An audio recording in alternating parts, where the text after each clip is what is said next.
नमस्कार, बहुत स्वागत है आपका। आप देख रहे हैं सबसे बड़ा अखाड़ा। मैं हूं आपके साथ शिल्पा तोमर। अफगानिस्तान में तालिबान का कब्जा पूरी दुनिया के लिए टेंशन बना हुआ है। भारत अफगानिस्तान में बदल रहे घटनाक्रम पर अपनी पैनी नजर बनाए हुए है, जिसे लेकर भारत आगे की रणनीति तैयार करने में भी जुटा हुआ है।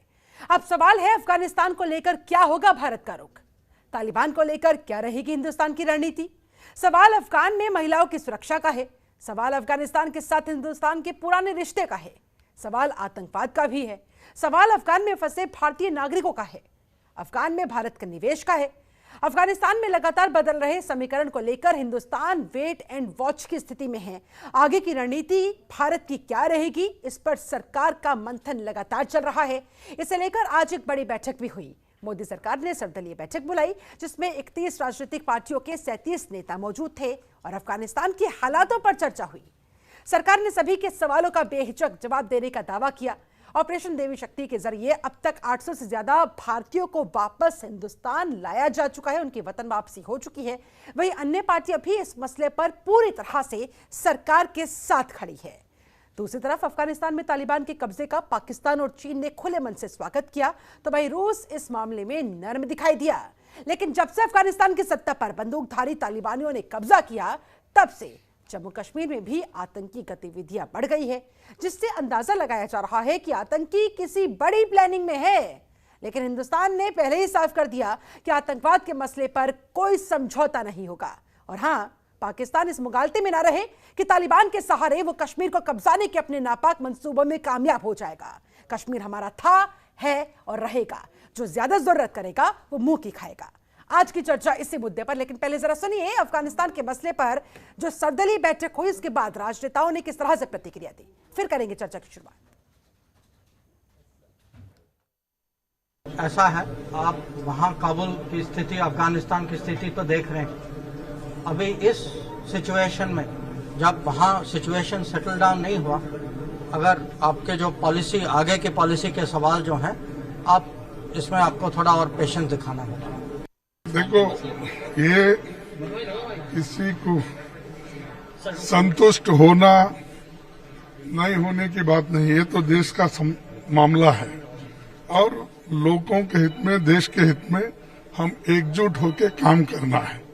अभी उन्होंने ये कहा कि भाई वेट एंड वॉच, इसका मतलब है कि अभी दूसरे देश का क्या रुख रहेगा, तालिबान के बारे में उनके क्या विचार रहेंगे, ये सब चीजें बाद में बताई जाएंगी। दूसरा मुद्दा हमने जो कहा था, एक लेडी डिप्लोमेट, महिला एमपी जिसको डिपोर्ट किया गया था, तो उन्होंने हो गया कहा ये हो गई गलती, ऐसा आइंदा नहीं होगा, इसका हम देखेंगे। इस मीटिंग के जरिए जो भारतीय नागरिक अफगानिस्तान में कार्यरत हैं, जिन्होंने जो भारत 2001 से लेकर के अभी तक वहां पे अपने देश के नागरिकों के टैक्स के पैसे को लेकर के जो इन्वेस्टमेंट्स किए हैं एक बेहतर अफगानिस्तान बनाने के लिए, उसमें कार्यरत हिंदुस्तानी नागरिकों को किस तरह से सुरक्षित वापस लाया जाए देश में,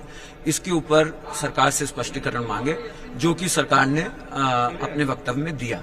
उन्होंने ये बताया कि वो ऑपरेशन देवी शक्ति चला रहे हैं और उसके जरिए नागरिकों को बाहर फ्लाइट्स के जरिए जो है लाया जा रहा है। और ये मामला लगातार गर्माता हुआ, बहुत सारे सवाल इस पर खड़े होते हुए, मसलन विपक्ष के साथ मंथन, क्या होगा एक्शन? जी हाँ, विपक्ष के साथ मंथन आज हुआ। सर्वदलीय बैठक में लगातार चर्चा हुई। अब आगे एक्शन क्या होगा, सभी की निगाहें इस पर टिकी हुई। क्या पाकिस्तानी साजिशों को मिली तालिबानी ताकत? अफगानिस्तान के खौफनाक हालात, क्या तालिबान से होगी बात? अफगान में तालिबान, अब क्या होगा भारत का प्लान? तालिबान के साथ चीन और पाक, कश्मीर में अब क्या होने वाले हैं हालात? महत्वपूर्ण सवाल जिसका जवाब खोजने की हम करेंगे कोशिश। कश्मीर में बढ़ा आतंक कैसे मिटाएगा अब भारत इसका दंश? आज इन्हीं तमाम सवालों के जवाब खोजेंगे हम। हमारे साथ एक पूरा खास पैनल इस समय जुड़ा हुआ है। पैनल का मैं तारुफ जल्दी से आपसे करवा देती हूँ। हमारे साथ पूर्व राजनयिक अशोक सज्जनहार जी जुड़े हुए, बहुत बहुत स्वागत है अशोक जी आपका।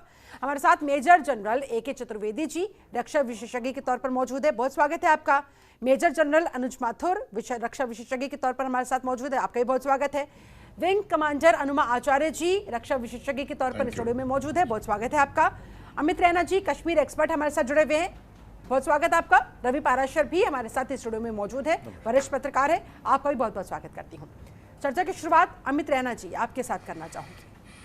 अफगानिस्तान में तालिबानियों के कब्जे के बाद जिस तरह के हालात है हम सब वाकिफ हैं। ऐसे में सबसे बड़ी चिंता की बात हिंदुस्तान के लिहाज से ये, अब कश्मीर में क्या होने वाला है, कश्मीर पर इसका क्या असर पड़ने वाला है, क्या है आपका आंकलन सर, क्या कहेंगे? देखिए, मुझे 1990 का एक जो कश्मीर में बड़ा ही नारा गूंजता था वो था, खूने शहीदा रंग लाया है, मजहब का परचम लहराया है, जागो जागो सुबह हुई, रूस ने बाजी हारी है, हिंद पे लर्जा तारी है, अब कश्मीर की बारी है। तो कहीं ना कहीं जो आज अफगानिस्तान में हुआ है वो कहीं ना कहीं प्रोत्साहन जरूर देता है कश्मीर के उन जिहादियों को, उन इस्लामिस्ट को जो कहीं ना कहीं पिछले 2 साल से जो सख्ती बरती जा रही थी जम्मू कश्मीर में, कहीं ना कहीं मुझे लगता है कि आज उन्हें एक नई उम्मीद की किरण दिखती है। मगर ये भी कहना सही हुआ कि पिछले 30 साल में 1990 और 2021 में भी काफी फर्क है। हमारा एलओसी जो उस समय काफी पोरस था, एलओसी में जो मूवमेंट होती थी, आज काफी रिस्ट्रिक्शंस हैं, वायरिंग आ चुकी है, फेंसिंग आ चुकी है, स्ट्रेटेजिक बंकर्स लग चुके हैं। जो 2 दिन में पहले रास्ते पार किए जाते थे आज 2, 3, 4 हफ्ते लग जाते हैं। इन्फ्लेशन लेवल कम है, मगर कहीं ना कहीं पाकिस्तान एस्टेब्लिशमेंट का भी अभी बीच में एक स्टेटमेंट आया था कि तालिबान मदद करेंगे कश्मीर की आज़ादी के लिए। हालांकि तालिबान ने खुद ऑफिशियली डिनाई किया है कि कहा ये अंदरूनी मामला और 2 देशों का मामला है। मगर कहीं ना कहीं मुझे लगता है कि एक सेक्शन खासकर जैश ए मोहम्मद और लश्कर तैयबा इसका फायदा उठाने का जरूर कोशिश करेंगे। बड़े पुराने संबंध है दोनों के तालिबानों के साथ, और ये अब हमें चौकस रहने का समय आ गया है। कश्मीर में एस्केलेशन ऑफ वायलेंस हो सकता है, बहुत बड़ी चिंता की बात। अनुमा जी, आप इस सिचुएशन को किस तरह से देख रही है, कितनी चिंता बढ़ती हुई कश्मीर के लिहाज से खास तौर पर? देखिए, जब 79 में रशिया था तब से अमेरिका ने पाकिस्तान के साथ मिलकर और रशिया के खिलाफ भी, और उस समय CIA ने जो जिस तरह से फंडिंग करना शुरू किया था पाकिस्तान को, और तभी ये तालिबानी शुरू हुए थे। तो पाकिस्तान का एक बड़ा रोल रहा है तब भी 1979 और से 89 के बीच में भी, और उसके बाद भी जब 9/11 हुआ था और उसके बाद जो ये तालिबान था उसको शरण भी पाकिस्तान ने दी। ये भी बात है कि वहाँ एक तहरीके तालिबान करके पाकिस्तान में भी अपना तालिबान है। लेकिन ये शुरू से हमने देखा है कि ISI जो है वो, और पाकिस्तान की जो शासक हैं वो भी कहीं ना कहीं इसको शरण देते हुए दिखते हैं। और डेफिनेटली हमारा जो कश्मीर का एरिया है, जो कश्मीर का मसला है, उससे डेफिनेटली वहाँ पे हमें ऐसा लगता है कि कुछ ना कुछ घटनाएं बढ़ेंगी। और इस वक्त भी, जिस वक्त हम ये मानते हैं कि वहाँ जो इस वक्त आतंकवाद की जो घटनाएं हैं, करीब 400 के ऊपर आतंकवादी अभी भी कश्मीर में हैं। तो ऐसे में इस तालिबान का अगर वो शासन में आता है और अगर हमारी सरकार उसके खिलाफ जाती है या क्या करती है, वो तो अभी रुख स्पष्ट नहीं है। ये और बात है कि विपक्ष और हमारी सरकार सब एक साथ है, लेकिन इस वक्त ये हमें पता नहीं चल रहा है कि अगर हम तालिबान का समर्थन कर रहे हैं या नहीं कर रहे हैं। तो ये जब साफ हो जाएगा उस तरह से फिर हमारे यहाँ जो असर होंगे वो भी दिखने लगेंगे।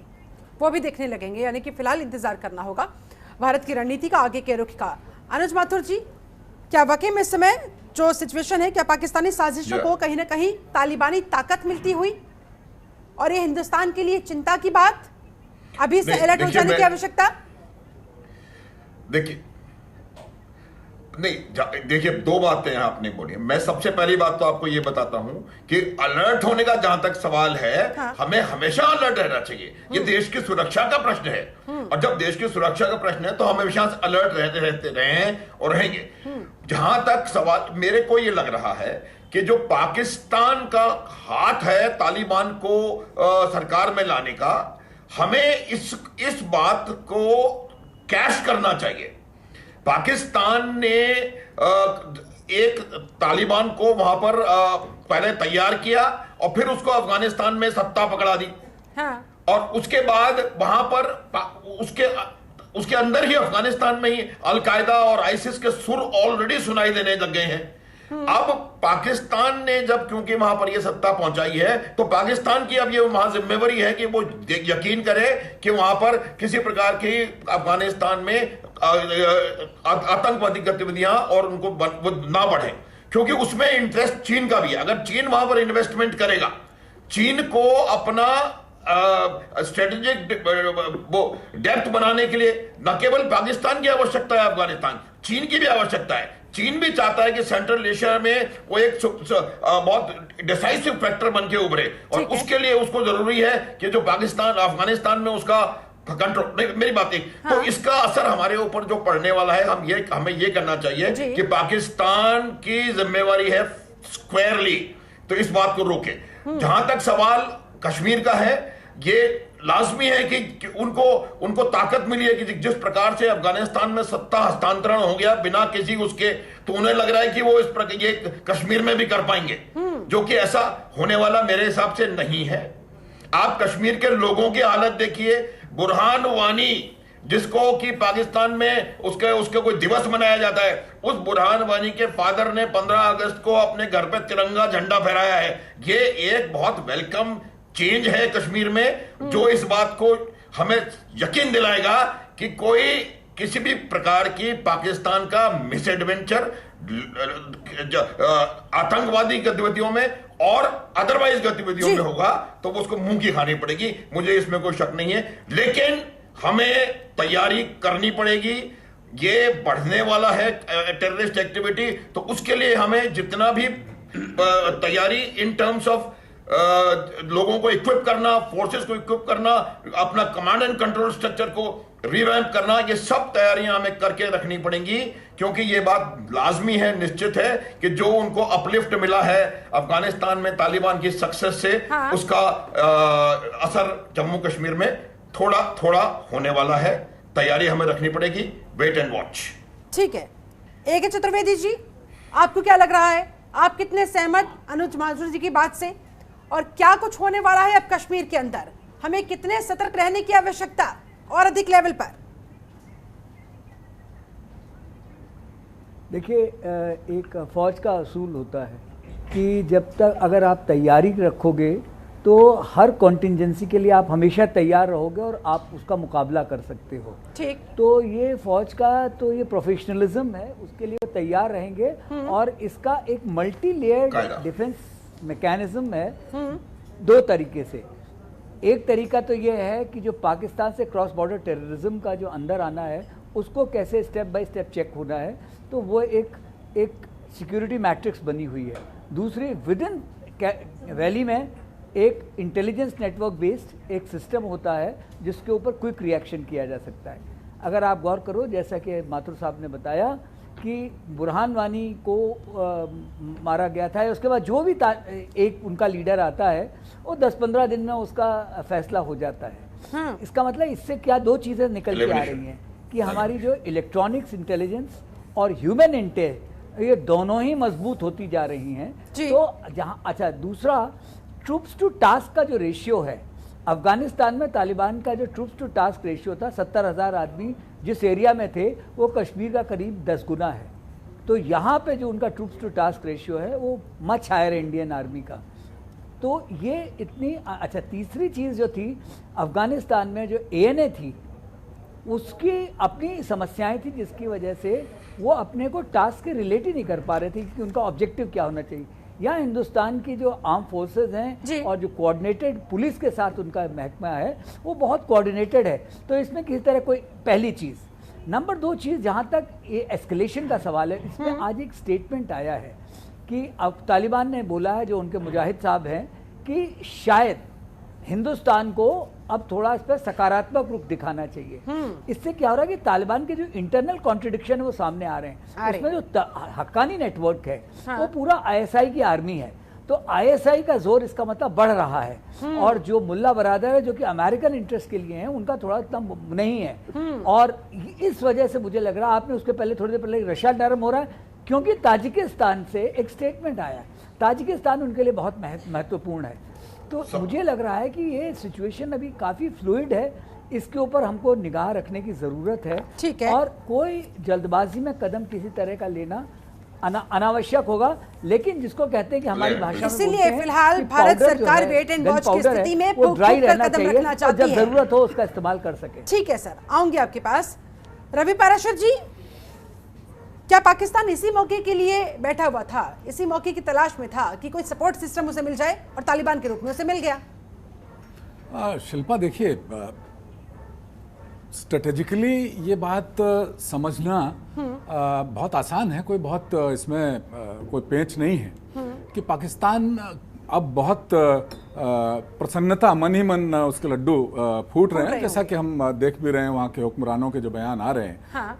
और ओवरऑल वहाँ के जो सो कॉल्ड सत्तारूढ़ पार्टी जो इमरान खान की है, उसके जो सो कॉल्ड प्रवक्ता हैं, उनके कुछ बयान भी हमने, एक महिला प्रवक्ता जिसको बाद में डिनाइल हो गया कि इसका सत्तारूढ़ पार्टी से कोई लेना देना नहीं है, तो इस तरह के बयान हम लगातार देख रहे हैं। जहाँ तक भारत में अफगानिस्तान में हो रही जो गतिविधियां हैं भारत पर और ख़ास तौर पर कश्मीर वैली में या कश्मीर में असर पड़ने की जो प्रोबेबिलिटी की बात है, तो देखिए ऐसा है कि भारत, ऐसा नहीं है कि अभी अचानक ऐसा कुछ हो गया तो भारत को अचानक अपनी तैयारियों को दुरुस्त करने की ज़रूरत है। मुझे लगता है कि ये जो अमेरिकन फ़ौजों का अमेरिकी नेतृत्व में जो नेटो फोर्सेस थे, इनके जाने का मसला कोई अचानक नहीं उभरा है।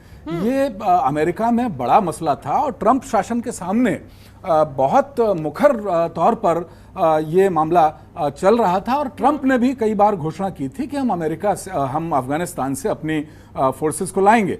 और जब दबाव ज़्यादा वहाँ की जनता का पड़ रहा था, पॉलिटिकल प्रेशर अमेरिकन प्रशासन पर, तो आप देखिए कि पाकिस्तान पर भी ट्रंप शासन ने हक्कानी नेटवर्क को मदद देने का आरोप लगाते हुए कई बार उनकी जो आर्थिक मदद थी उस पर भी सैंक्शन लगाए, और कई बार उनको धमकियां भी, बहुत चेतावनियां भी दी।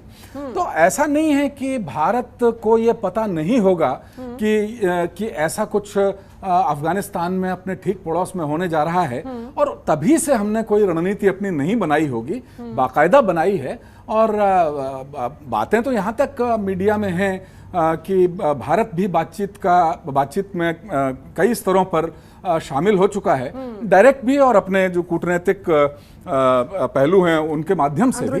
तो मुझे लगता है कि भारत ने कोई अचानक, ऐसा नहीं है कि अचानक उसकी नींद खुली है तो हमें कोई स्ट्रेटेजी अपनी बनानी है, तो जाहिर है कि हमने भी अपनी स्ट्रेटेजी पहले से बनाई हुई होगी। और जहां तक कश्मीर वैली, दो चीजें हैं, एक तो पड़ोस का असर और दूसरा कश्मीर वैली में क्या चल रहा है। तो देखिए 1989 के बाद जो हथियारबंद आतंकवाद वहाँ पनपा, JKLF यासीन मलिक के नेतृत्व में पनपी, और उसके बाद फिर लगातार घटनाओं में आतंकी वारदात में इजाफा हुआ, तो जो आतंक को कुचलने के लिए हमारे पास जो एक हमारी सैन्य शक्ति का जो बुलडोजर था वो लगातार सक्रिय है। ऐसा नहीं है कि वो मशीनरी 89 के बाद से, 89 के उत्तरार्ध के बाद से कभी शांत बैठी हो, बल्कि मैं ये कहूंगा कि उस मशीनरी में आवश्यकता आविष्कार की जननी है। इस सिद्धांत को देखते हुए जैसे जैसे चुनौतियां बढ़ी वैसे वैसे हम सक्षम हुए, हमने अपनी अंदरूनी जो रणनीति है वो मजबूत की है।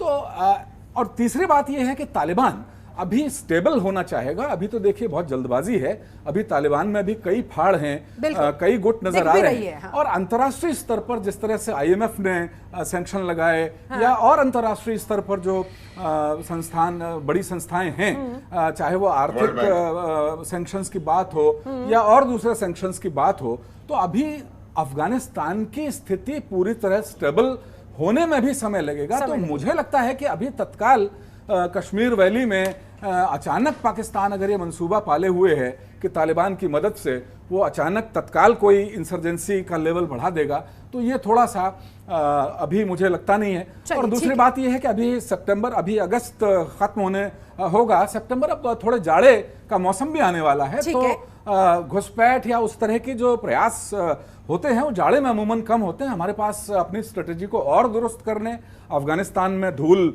बैठने, किस करवट उठ बैठता है इसकी प्रतीक्षा के लिए भी समय है, और अपनी रणनीति को और ज्यादा पावरफुल और प्रभावी बनाने के लिए भी समय है। चलिए ठीक है, हमारे साथ पूर्व राजनयिक अशोक सज्जनहार जी भी जुड़े हुए हैं।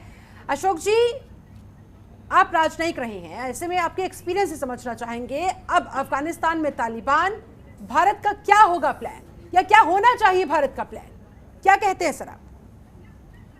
देखिए, सबसे पहले तो हमें इंतजार करना पड़ेगा उनका, आपने स्वयं ये फ्रेज का प्रयोग किया था, वेट एंड वॉच। हमें इंतजार करना पड़ेगा वहां पर किस प्रकार की सरकार बनती है, किस प्रकार की गवर्नमेंट बनती है। देखिए, 15 तारीख को उन्होंने कब्जा किया है तालिबान ने काबुल पर और पूरे देश पर, परंतु अभी तक वो अपनी सरकार नहीं बना पाए हैं। और शायद ऐसे भी लगता है जो 31 अगस्त के बाद जब सारे जो वहां से अमेरिकन ट्रूप्स और नेटो ट्रूप्स जब निकल जाएंगे, तो उसके बाद शायद वो अपनी सरकार वहां पर बनाएंगे। तो देखिए, जो सरकार बनेगी फिर उसको हम देखकर, वो अपनी नीतियां बताएगी तो उसको हम देखकर कुछ निर्णय करेंगे जो हमारा उनके साथ किस प्रकार का एंगेजमेंट होना चाहिए। देखिए, एंगेजमेंट तो होगा, और एंगेजमेंट अभी भी चल रहा है थोड़ा बहुत, क्योंकि जब हम वहां से अपने लोगों को, जैसे आज की इस सभा में विदेश मंत्री ने कहा, हमारी सबसे सर्वोपरि प्राथमिक क्या प्रायोरिटी क्या है, प्राथमिकता क्या है, वो है जो हमारे जो वहां पर भारतीय निवासी हैं, करीब 1500 के आसपास हैं, उनको जो वापस आना चाहते हैं उनको वापस लेकर आए। तो उसमें से करीब 800 से ज्यादा हम लेकर आए हैं, और मुझे ऐसा खबर मिली है विदेश मंत्रालय से जो अगले 1-2 दिन में 2-4 फ्लाइट्स और आएंगी और सारे हमारे निवासी वहां से वापस आ जाएंगे। उसके बाद ये ऑपरेशन देवी शक्ति जो चल रहा है, उसके बाद हम देखेंगे जो वहां पर क्या होने वाला है, किस प्रकार की स्थिति है। अभी वहां पर पंजशीर में रेजिस्टेंस है, परंतु कुछ खबरें ये भी आई हैं जो उनकी बातचीत हुई है और कुछ समाधान निकल आया है, दोनों में कुछ सहमति हो गई है। तो अब ये भी देखना होगा जो किस प्रकार की सहमति हुई है। देखिए, 2 कमेंट मैं और करना चाहूंगा। एक तो आपने और आपके पैनल ने, आपका जो इंट्रोडक्शन था शुरू में बहुत ही अच्छा था, और मैं आपको मुबारक देता हूं जो इतना कॉम्प्रिहेंसिव आपने इंट्रोडक्शन किया है, जो सभी मुद्दे जो हैं आपने उनको सभी को आपने अच्छी तरीके से ट्रीट किया है, और पैनलिस्ट ने भी आपके उसके ऊपर अलग अलग बिंदुओं पर उन्होंने टिप्पणी की है। मैं 2 चीजों पर इस पर कहना चाहूंगा। एक तो ये जो ठीक है, पाकिस्तान बहुत खुश हो रहा है क्योंकि उसने, वो समझता है एक और सुपर पावर को मात कर दिया है। 80 से 90 में सोवियत संघ को मात किया, और 2000 से 2020-21 तक उसने अमेरिका को भी मात कर दिया है। अमेरिका का साथ निभाकर उसने अमेरिका को मात दी है, अमेरिका को हार दी है। तो ये तो अब वहां पर बहुत खुशी है, परंतु मेरे विचार से ये खुशी ज्यादा देर तक टिकने वाली नहीं है। मैं ये क्यों कह रहा हूं, क्योंकि आपने अपने इंट्रोडक्शन में जिक्र किया था तहरीके तालिबान पाकिस्तान, जो पाकिस्तानी तालिबान है वो भी उनके साथ लड़ रहा है, अफगान तालिबान के साथ लड़ाई कर रहा है, और उनके संबंध ठीक है, उनके संबंध अच्छे हैं। तो तहरीके तालिबान पाकिस्तान को, Pakistan army, Pakistan establishment, Pakistan government के बहुत ही विरुद्ध है। आपने देखा है अभी भी जो ये 9 चीनी इंजीनियर्स को मारा गया, तो उसमें यही कहा जाता है जो तहरीके तालिबान पाकिस्तान का हाथ था। आपको याद होगा 2014 में जब 140 स्कूल बच्चों को आर्मी पब्लिक स्कूल में मारा गया, वो भी इधर टीटीपी का ही हाथ था। तो उनके पास जब यहाँ पर इधर अफगानिस्तान में सब कुछ काम हो जाता है, उन्होंने सब जीत लिया है, तो अब अपनी वो नजर करेंगे पाकिस्तान पर उठाएंगे। और पाकिस्तान में भी बहुत जो ऐसे हादसे हैं, आतंकी हादसे हैं, वो ज्यादा मेरे विचार से होने वाले हैं। तो पाकिस्तान को अपना भी ख्याल रखना होगा। दूसरी चीज है, देखिए, ड्यूरेंट लाइन को कभी अफगानिस्तान ने माना नहीं है, कभी पश्तून ने माना नहीं है। वो तो कहते हैं उधर के भी जो लोग हैं वो हमारे भाई हैं। तो ये ड्यूरेंट लाइन जो अभी तक इतना पैसिव था, इतना अभी तक इतना वो इसमें कुछ हलचल नहीं थी, हाँ। वो जरूर एक्टिव होने वाला है। तीसरी बात है, जहां तक कश्मीर की बात कही है आपने और पैनलिस्ट ने भी आपके, देखिए 2 दिन पहले हमारे जो चीफ ऑफ डिफेंस स्टाफ हैं जनरल बिपिन रावत, उनका बयान आया था। उन्होंने कहा जो हम तो बहुत पहले से इसके बारे में तैयारी किए हुए हैं, क्योंकि हमें ये मालूम था जो तालिबान आने वाला है। अब ठीक है वो 1-2 महीने पहले आ गया हमारी उससे असेसमेंट से, परंतु इससे कुछ बदलता नहीं है और हम पूरे तरीके से तैयार हैं। हमारी जो सिक्योरिटी ग्रिड है, हमारी जो काउंटर टेररिज्म ग्रिड है, हम उसमें बिल्कुल तैयार हैं।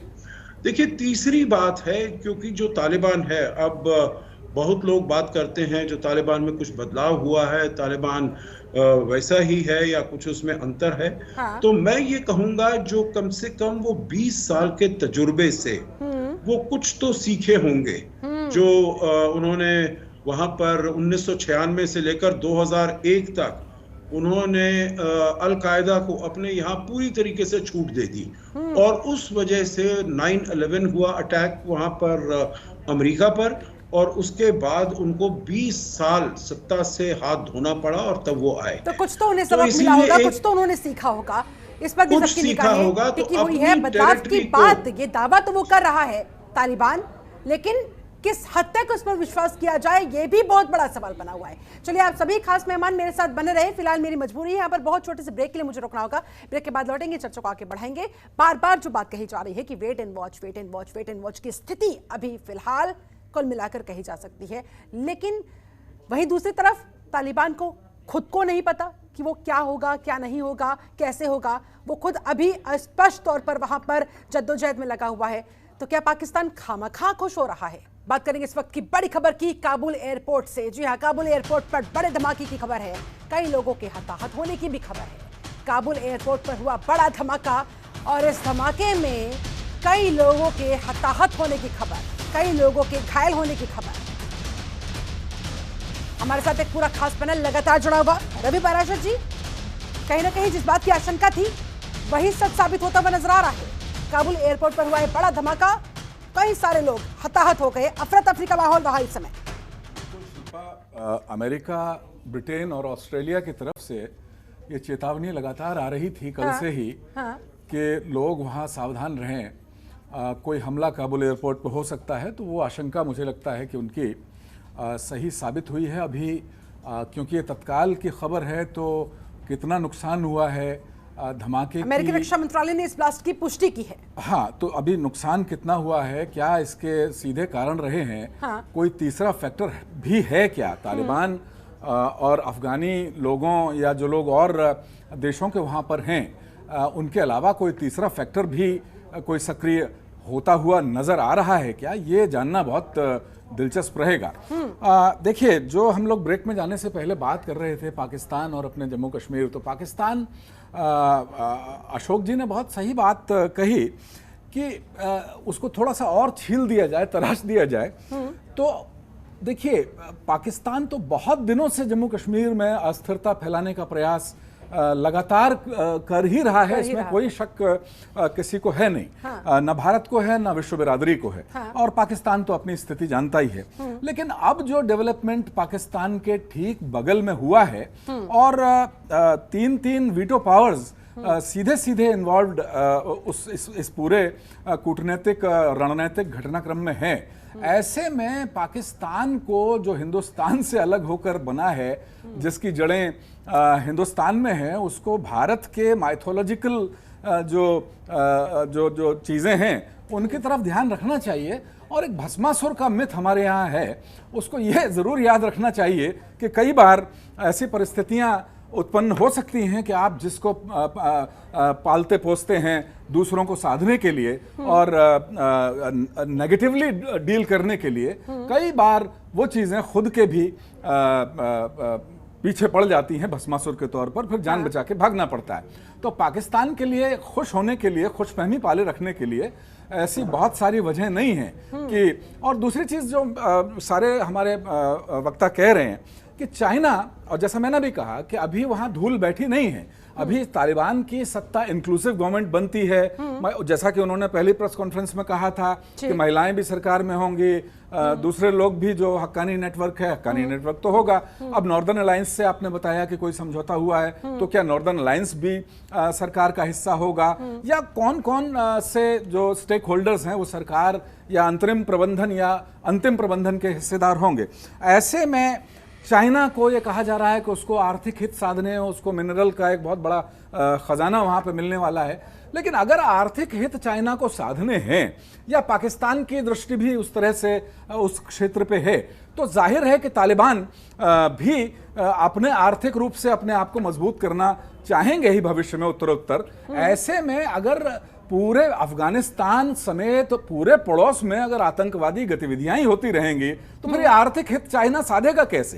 तो कहीं ना कहीं मुझे लगता है कि एक पॉलिटिकल स्टेबिलिटी और एक डिप्लोमेटिक स्टेबिलिटी लानी ही पड़ेगी अगर तालिबान का ये रजीम बहुत ज्यादा दिनों तक अफगानिस्तान में कुछ करते रहना चाहता है। तो ठीक है, अनुमा जी, आप इस पर कितनी सहमत? देखिए, मैं उसके पहले सबसे ज़्यादा तो मुझे चिंता इस बात की है कि जो अभी विस्फोट हुआ है उसके बाद क्या हमारे एयरफोर्स की फ्लाइट्स वहां पर लैंड कर पाएंगी, क्योंकि मुझे लगता है इस वक्त तो एयर ट्रैफिक कंट्रोल जो है वो अमेरिका के पास है। तो ऐसे में जब ये बम का धमाका हुआ है तो सबसे इमीडिएट कंसर्न, जैसे अशोक जी भी कह रहे थे कि 31 अगस्त को जब ये चला जाएगा वहां से अमेरिका, तो उसके बाद लोगों को हम कैसे इवैक्यूएट करेंगे, सबसे पहली तो बात वो आती है। अच्छा, दूसरी चीज जो हम जिस मुद्दे पर चर्चा कर रहे थे इस विस्फोट के पहले, उसमें हमारे दोनों जनरल्स ने ये बताया कि हमारी सेनाएं तैयार हैं। तो हमारे सेना के शौर्य के बारे में तो ये पहलू तो हम सब जानते हैं, वाकिफ हैं, और हम ये भी जानते हैं कि हमारी सेना प्रोएक्टिव है, जांबाज है। लेकिन 1990 के दशक में सेना ने कश्मीर में कुछ पुल बनाए थे, कुछ अलग अलग सेल्फ हेल्प ग्रुप्स बनाए थे जहां पे ट्रेनिंग दी थी, टेलरिंग की ट्रेनिंग दी थी, हॉस्पिटल्स बनाए थे। तो मैं समझती हूँ कश्मीर को वल्नरेबिलिटी से बचाने के लिए सेना एक बार फिर उस रोल में भी आए जिससे लोगों का और भी भरोसा अपनी सेना पर हो, और अगर कोई तालिबानी या पाकिस्तान के थ्रू कोई इन्फिल्ट्रेशन हो तो हमें सबसे पहले उसकी सूचना मिले। ये बहुत जरूरी होगा। आर्य माथुर साहब, और सबसे इंपॉर्टेंट बात इस समय यही है कि 31 अगस्त के पहले हम अपने लोगों को कैसे इवैक्यूएट करें, पर हमारी फ्लाइट्स अब कैसे लैंड होंगी वो भी एक बहुत बड़ा सवाल है। ठीक है, अनुज माथुर जी कुछ कहना चाह रहे हैं, उसके बाद अमित रैना जी आपके पास आऊंगी। हाँ, मैं ये कहना चाह रहा था कि जो इन्होंने अभी बताया कि वहां पर अपना ऑपरेशन सद्भावना हम इसको बोलते थे, और उसके तरीके से हम लोग वहां पर लोगों की मदद किया करते थे, और स्कूल कॉलेज ये इस तरह की बातचीत करते थे। विनिंग हार्ट्स एंड माइंड्स हमारा उद्देश्य था। लेकिन अब चूंकि ये यूनियन टेरिटरी है और वहां पर एक लेफ्टिनेंट गवर्नर है, वहां अच्छी एडमिनिस्ट्रेशन ऑलरेडी चल रही है, वो लोग इसी काम को बेहतरीन तरीके से कर रहे हैं। मेरा मानना यह है कि जहां तक सवाल मिलिट्री प्रिपेयर्डनेस का है उसमें मुझे को कोई संदेह नहीं है। वजह बिल्कुल साफ है। 2018 में, यानी कि आज से 3 साल पहले अमेरिका ने तालिबान से बातचीत शुरू करी थी, और उस टाइम पे इसलिए बातचीत शुरू हुई थी कि ये बात निश्चित तौर पे अमेरिका को पता थी और बाकी लोगों को भी पता थी कि तालिबान को अफगानिस्तान के सॉल्यूशन का हिस्सा होना जरूरी है। तालिबान सॉल्यूशन में जब आएगा तभी वहां पर इस परिस्थितियां बदल पाएंगी, और तभी अमेरिका अपनी फोर्स। अच्छा, दूसरी बात यह, तो उसी समय से हमें मालूम था कि तालिबान किसी न किसी रूप में अफगानिस्तान के उसमें पॉलिटिकल उसमें सुप्री से आने वाला है। तो हम लोग पूरी तरह से तैयार हैं। ये बात हमको समझ लेनी चाहिए कि आज हमें जम्मू कश्मीर में developmental activity like any other state in the country. दूसरा, अर्लीस्ट पॉसिबल बोल रहा हूं मैं, पॉलिटिकल जो उनका जो प्रोसेस है वो शुरू करें, और लोकतांत्रिक प्रक्रिया चालू करके वहां पर एक गवर्नमेंट, पॉपुलर गवर्नमेंट बैठाई जाए। वहां पर डेवलपमेंटल एक्टिविटीज की जाए और लोगों के तो अपने आप things will fall into place. जहां military preparedness, we are absolutely ready for any and every threat. CDS has said that very clearly. War, we are ready. But there will be no requirement, क्योंकि अब पाकिस्तान जो खुश हो रहा है उनको अपने आप कुछ समय बाद पता पड़ेगा। ये पहला धमाका, उनकी खुशी के गुब्बारे में पहला धमाका हो गया, और ये जो धमाके हैं जब से तालिबान वहां आया है तो भारत में कोई धमाका नहीं बढ़ा है। धमाके बलूचिस्तान में पाकिस्तान को मिलाकर जिस मुगालते में है खुद ब खुद वो कुछ टाइम बाद खत्म हो जाएगा। चलिए ठीक है, अमित रैना जी काफी देर से कुछ कहना चाह रहे हैं। अमित जी, इन तमाम परिस्थितियों का कश्मीर के लिहाज से क्या कहेंगे आप? क्या कुछ असर वहां पर पड़ने वाला है और क्या कभी आतंक का दंश वहां से खत्म हो पाएगा? तमाम कोशिशें आज तक हुई हैं, आगे भी होंगी, लेकिन क्या उसका कोई असर हो पाएगा? देखिए, मुझे नहीं पता हम इतने लोगों ने क्यों मिथ्या पाल रखी है कि कश्मीर में जो आज हो रहा है या हो रहा था वो डेवलपमेंट को लेकर था। ये गलत है और ये अपने आप में शत्रुमुर्ग सिंड्रोम से बड़ा कुछ नहीं है। कश्मीर में जो हो रहा था वो जिहाद था, इस्लाम के नाम पर जिहाद था। अब अशोक जी ने बात करी कि शायद 20 साल में तालिबान ने कुछ सीख लिया हो। 1400 साल के इतिहास में क्या जिहादियों ने कुछ सीखा है? नहीं। क्या 20 साल में तालिबान के इंटेंशन बदल जाएंगे? नहीं। हाँ, अगर बदल सकता है कहीं ना कहीं तो टैक्टिक्स बदल सकता है कि इसको कैसे आगे लेके जाए। अब आप देखिए, आज पाकिस्तान FATF के ग्रे लिस्ट में है। पाकिस्तान पे इंटरनेशनल प्रेशर है टेरर कैंप्स को लेकर। आज पाकिस्तान को एक सेफ हेवन मिल जाता है अफगानिस्तान के रूप में, जहां पे जो आज POK में टेरर कैंप्स हैं या पाकिस्तान पंजाब में या पश्तूनख्वा में जो टेरर कैंप है, आप उसको मूव कर लेते हैं अफगानिस्तान में। तो आज आप इंटरनेशनल प्रेशर अपने आप से हटा के कि देखिए हमारे पास कोई टेरर कैंप नहीं है, आप वो टेरर कैंप मूव कर जाते हैं पाकिस्तान में। दूसरा, हम शायद भूल जाते हैं कि 9/11 की तैयारी भी अफगानिस्तान में तालिबान की देखरेख में ही हुई। कांधार हाईजैक में भी तालिबान का ही बराबर हाथ था। हम ये भी भूल जाते हैं कि 9/11 के बाद अमेरिका ने हर चैनल यूज किया तालिबान को समझाने के लिए कि आप अलकायदा के जो ऑपरेटिव्स हैं, जो लीडर्स हैं, उन्हें हैंड ओवर करिए। तालिबान ने रिफ्यूज कर दिया, तालिबान ने मना कर दिया। कांधार हाईजैक में क्या तालिबान का हाथ था, ये हम सब जानते हैं। तो आज ये अपेक्षा करना कि तालिबान के 20 साल में इंटेंशन बदल गए होंगे, वो मुझे दिख नहीं रहे हैं। आपने खुद देखा है कि पहली प्रेस स्टेटमेंट के बाद अब आप प्रैक्टिकली किसी भी औरत को काम पे नहीं दिया जा रहा है। उसकी हकीकत खुद ब खुद सामने आ रही है। हाँ, उनकी हरकतें और उनके बयानों में आपके सामने ज्यादा दिन में नहीं है, 10 दिन में ही आपको डिफरेंस दिख रहा है। हाँ। तो उम्मीद करना तालिबान से कहीं ना कहीं कि वो बदल जाएंगे बिल्कुल गलत है। और पाकिस्तान की और ये बात करना कि तालिबान ने पाकिस्तान अगर तालिबान से खेलता है तो खुद भी जलेगा, तो पाकिस्तान तो जल रहा है और वो तैयार हो जलने के लिए। ऐसे में अशोक सज्जनहार जी, फिर कैसे बात आगे बढ़ पाएगी? अगर तालिबान की वहां पर सरकार आ जाती है सत्ता में तो बात तो उन्हीं से होगी ना, तो फिर बात होगी कैसे? ये भी बड़ा सवाल है। कह रहे हैं कि भाई उनकी टैक्टिक्स बदल सकती है लेकिन इंटेंशन आज में उनकी वही होगी, वो नहीं बिल्कुल ठीक कह रहे हैं। देखिए, हाँ। मुझे वो समय नहीं मिला पूरा ये करने का जो मैं जो कह रहा था तालिबान कितना चेंज करेगा। हाँ। मैं ये नहीं कह रहा हूं जो ये तालिबान अपने बिल्कुल पूरी तरीके से रंग बदल देगा, डेमोक्रेसी बन जाएगा वगैरह, नहीं। हमारा कहने का मतलब यही था जो वो अपने इसको ये अपने टैक्टिक्स बदलेंगे, अपने जो PR है उसको बदलेंगे, तो इससे उनका वो कोशिश करेंगे। परंतु और जो है, जो मानव अधिकार हैं, जो महिलाओं के अधिकार हैं, उनको स्कूल में जाना है वगैरह वगैरह, तो उसमें कुछ भी वो बदलाव नहीं करेंगे। परंतु एक चीज जिसमें मैं कह रहा था वो बदलाव करने की आशा है, जो अपनी एक क्षेत्र को, अपने एरिया को, हाँ। जो फॉरेन टेररिस्ट ग्रुप्स हैं, जैसे अल-कायदा है, जैसे आईसिस है, जैसे एटिम है, ईस्ट तुर्किस्तान इस्लामिक मूवमेंट, क्योंकि अगर वो चीन के साथ काम करना चाहते हैं तो उनके इसके ऊपर अंकुश लगाना पड़ेगा। हाँ। तो ये वाले जो टेररिस्ट ग्रुप्स हैं वो अपने यहाँ पर काम नहीं करने देंगे। परंतु मैं ये समझता हूँ जो अभी तालिबान ने कहा है, जो Pakistan is our second home, तो मतलब बिल्कुल जो कुछ पाकिस्तान कहेगा वो काफी हद तक मानेंगे, क्योंकि वहां पर सिराजुद्दीन हक्कानी का बहुत इंपॉर्टेंट रोल रहेगा और जो है उनका इंपॉर्टेंट रोल रहेगा। तो हमें जैश ए मोहम्मद और लश्कर उनको यहाँ पर कैंप लगाए जाएं, तहरीक तालिबान पाकिस्तान के कैंप लगाए जाएं, उसमें मुझे कोई शक नहीं है, उनको जगह मिल जाएगी। परंतु ये जो अंतर्राष्ट्रीय आतंकी ग्रुप है, हमारे लिए जो चुनौती है जिस पर हम बात कर रहे हैं, देखिए 1989 में वहां पर हमारे पास 8,000 टेररिस्ट थे। अब जो हमने जो वहां पर काम किया है, अब 200 टेररिस्ट रह गए हैं। तो देखिए हमारे लिए चुनौती तो है, चैलेंज तो है, वहां से आएगा, पाकिस्तान से हमेशा आता रहता है।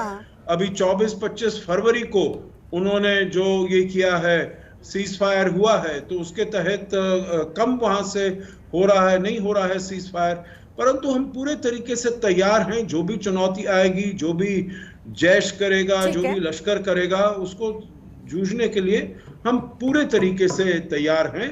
जहां तक तालिबान से बात करने की है, तो उनसे एंगेज तो करना पड़ेगा, ये जानने के लिए कि उनकी मंशा क्या है। बिल्कुल, क्योंकि अगर हमारी बॉटम लाइंस वो अगर मीट करते हैं, जो वो नहीं सपोर्ट करते हैं, यहाँ पर कश्मीर में टेररिज्म को सपोर्ट को और ज्यादा वो देना, और ये तभी स्पष्ट हो पाएगी जब वहां पर एक क्लियर सरकार बन जाएगी, उनकी क्लियर पॉलिसीज सामने आ जाएगी, पूरी दुनिया के सामने उजागर हो जाएंगे। उसके बाद ही आगे का फिर कुछ फैसला, आगे कुछ रणनीति बनाई जा सकेगी। ठीक है, AK चतुर्वेदी जी आपके पास आते हुए आप क्या कहेंगे सर? कश्मीर भी चिंता की बात, पाकिस्तान और अब ऊपर से तालिबान, किस तरफ ये पूरा मामला आगे बढ़ता हुआ?